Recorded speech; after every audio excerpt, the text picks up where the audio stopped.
कुत्ता पालना वफादार होता है, लेकिन कुत्ता पालने से पहले ये 3 बातों का ख़ास ख्याल रख लेना मेरे अजीज़। ये जो मेरे बराबर में आप वीडियो देख रहे हैं ना, चलिए इसे स्टार्ट करते हैं। वीडियो देखिए, पूरी बात सुन के जाना क्या हुआ है इनके साथ में। ये लोग एक गेट के बाहर खड़े हैं और खड़े हुए आपस में गुफ्तगू कर रहे हैं, बातें कर रहे हैं।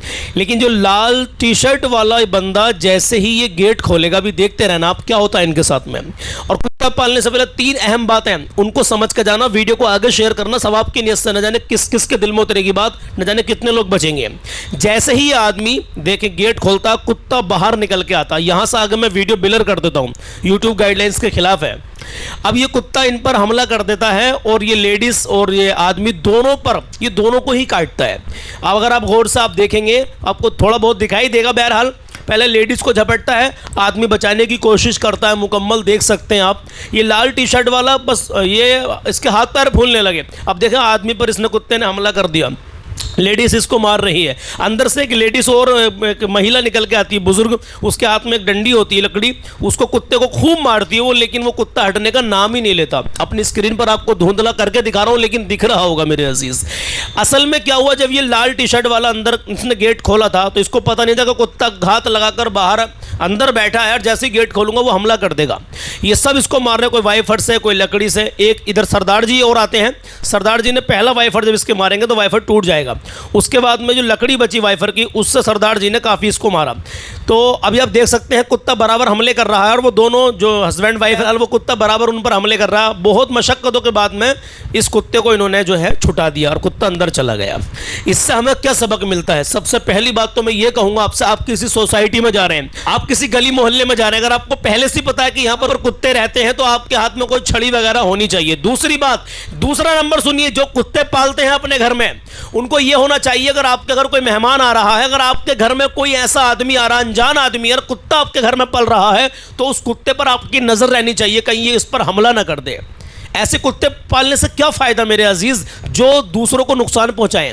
कुत्ता वफादार होता है, कुत्ता पालते हैं लोग बहुत सारे, आपके माल की, आपके घर की रखवाली करता है कुत्ता, लेकिन इसका मतलब ये नहीं है कि दूसरे की जान जोखिम में डाल दें आप।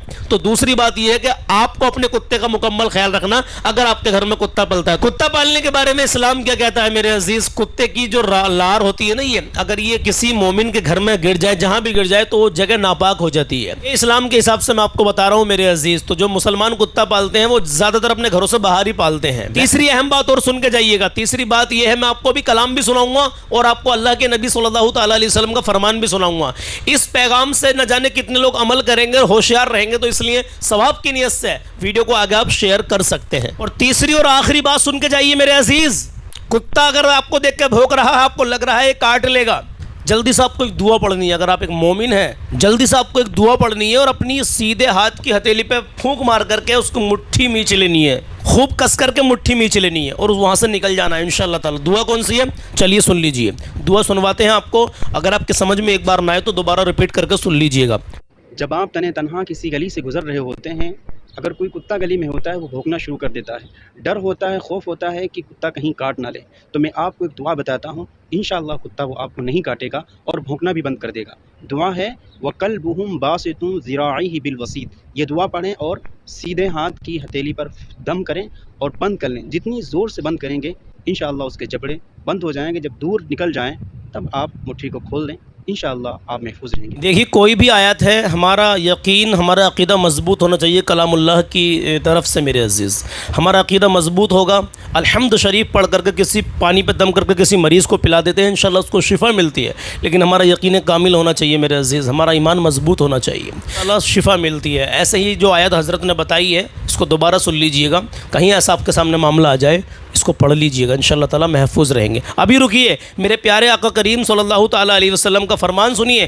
प्यारे आका अलैहिस्सलातु वस्सलाम ने इरशाद फरमाया कि अल्लाह ताला का इरशाद है कि मैंने अपने नेक बंदों के लिए वो चीज़ तैयार कर रखी है जिन्हें ना आँखों ने देखा है, ना कानों ने सुना है, और ना ही किसी इंसान के दिल में इनका ख्याल गुजरा है। अल्लाहु अकबर। मतलब ना तो आँखों ने देखी ये चीज़, नेक बंदों मर्दों के लिए है, वो ना कानों ने सुनी है और ना इंसान का ख्याल कभी उस चीज़ का आ ही नहीं सकता। वो क्या चीज़ होगी ज़रा सोचे, गौर व फिक्र करे। तो भाई नेक बन जाइए, अल्लाह हमें और आपको नेक अमाल करने की तौफीक अता फरमाए। मेरे अजीज़, आज जो है 16 अगस्त है और चांद की 2 तारीख हो चुकी, 2 रबीउल अव्वल शरीफ। चलिए मैं आपको इमाम हसन और इमाम हुसैन की शान में, इमाम हुसैन की शान में 2-3 शेर पढ़ कर सुनाता हूँ।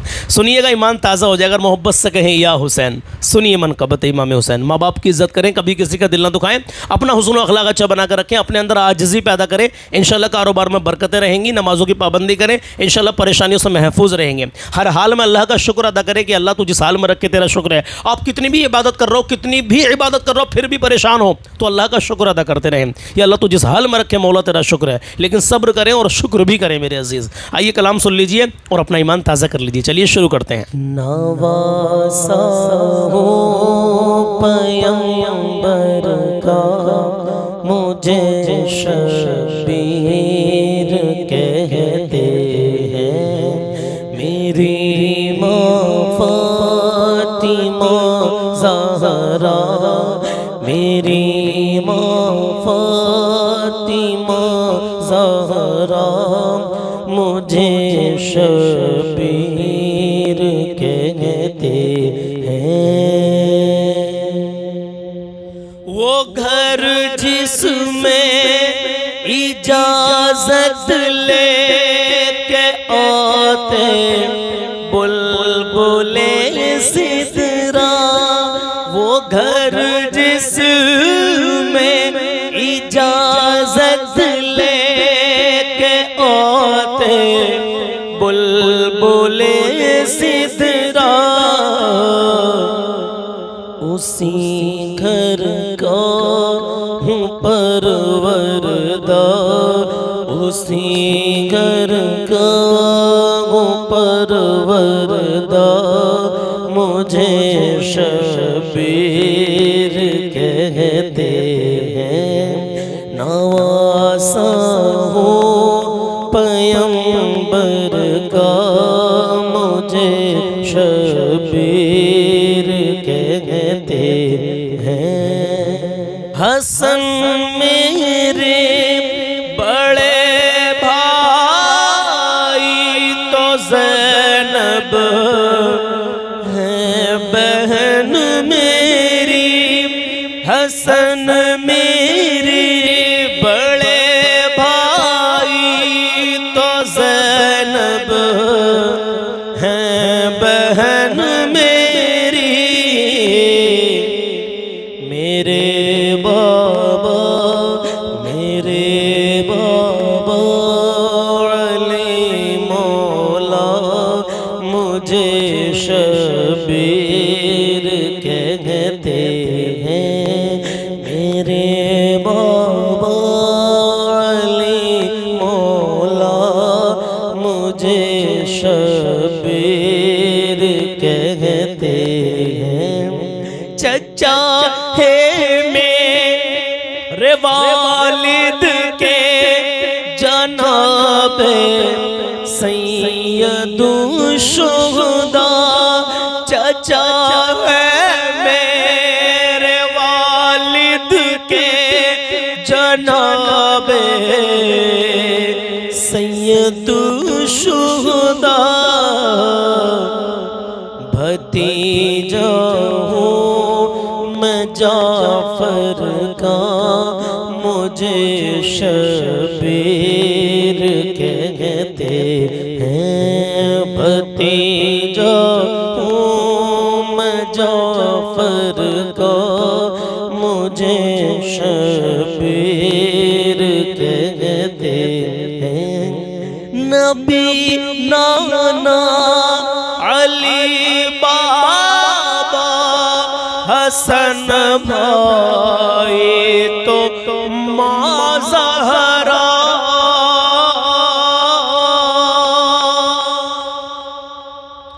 नबी नाना अली बाबा हसन भाई तो माँ ज़हरा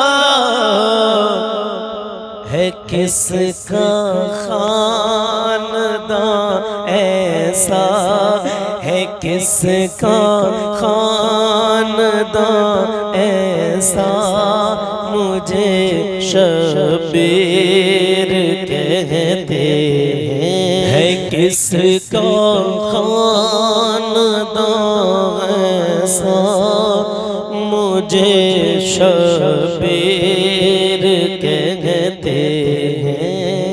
यज़ीदी फौजिया सुन लो, मैं तन्हा सब पे भारी हूँ।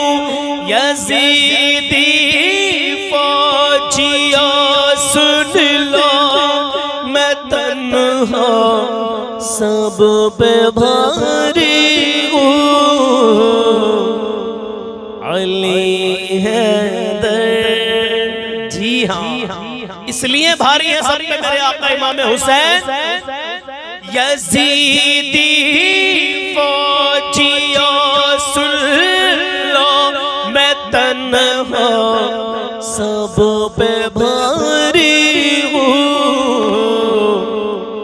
अली हैदर कहूँ बेटा, अली हैदर कहूँ बेटा, मुझे शबीर कहते हैं। मेरी माँ फातिमा ज़हरा मुझे शबीर कहते हैं। यहाँ आया हूँ मैं वादा निभाने अपने बचपन का। यहाँ आया हूँ मैं वादा निभाने अपने बचपन का। हूँ वादे का, हूँ वादे का, हूँ वादे का बहुत पक्का, मुझे शबीर कहते हैं। मेरी माँ फातिमा ज़हरा मुझे शबीर कहते हैं।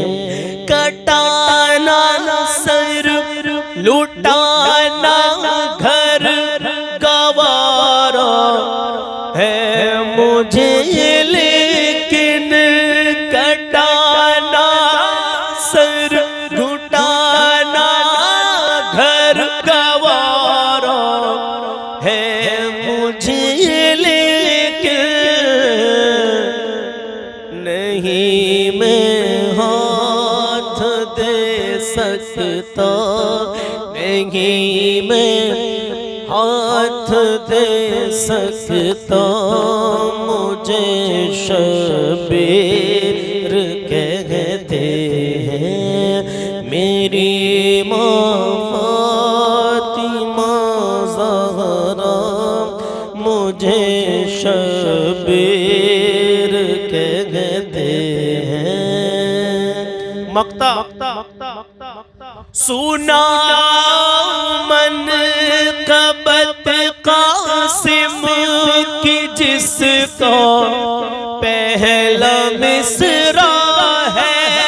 सुना मन कबत कासिम की जिसका पहला मिसरा है। नवासा पैगंबर का मुझे शबीर कहते हैं। मेरी माँ फातिमा ज़हरा मुझे शबीर कहते हैं।